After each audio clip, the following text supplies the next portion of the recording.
Well, this is rather unfortunate news, but I kind of expected this would happen. As YouTube starts to go after what they call misleading content, deceptive scams. So basically, they're going after free speech. This is what happened to Glenn Keely. He had a website that constantly was getting shut down by the IP, and just because they were saying it was spam. So I guess free speech is now going to be classified as spam from YouTube and Google. So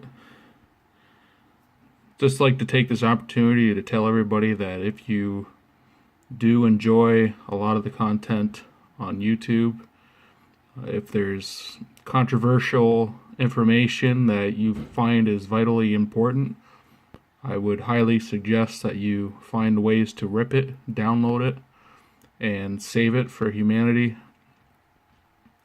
because they're just going to start doing a mass calling here soon, and it's only a matter of time before my channel is shut down. So I will be moving everything over to BitChute. Now, BitChute is different than all these other multimedia sites because it relies heavily on people using their own data, their own bandwidth to host videos, kind of like peer-to-peer. So like we're heading into an era where multimedia, social media will be peer-to-peer. And again, unfortunately, I see, I hate to be pessimistic about all this stuff, but what happened to peer-to-peer file sharing, I think could be the same fate as social media, unfortunately, because ultimately we have, bandwidth is the new black gold, right? So they've been getting us to use more bandwidth so they can start to control it more, start to, so I guess if you end up like hosting a lot of these controversial videos, you might have your IP shut down eventually. I could see that really happening. And like, you gotta think, like, YouTube's a billion people are signed on YouTube.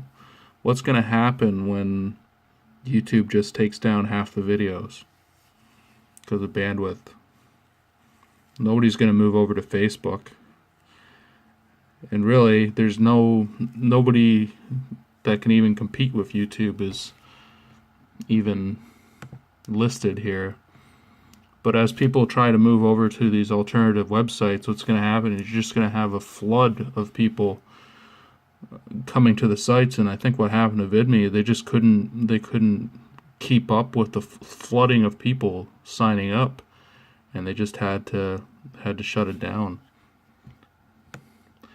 Big problem with YouTube is that you have all these major, they're big video files. These files are not small in any, like, remember when YouTube first came out, videos were really tiny. Like they were less quality than the videos that you could snap on your old cell phone. They were really shoddy. I think the first YouTube video was like, it was less than 300 pixels. Anyway, yeah. So this is unfortunate, but this is the new wave, I guess.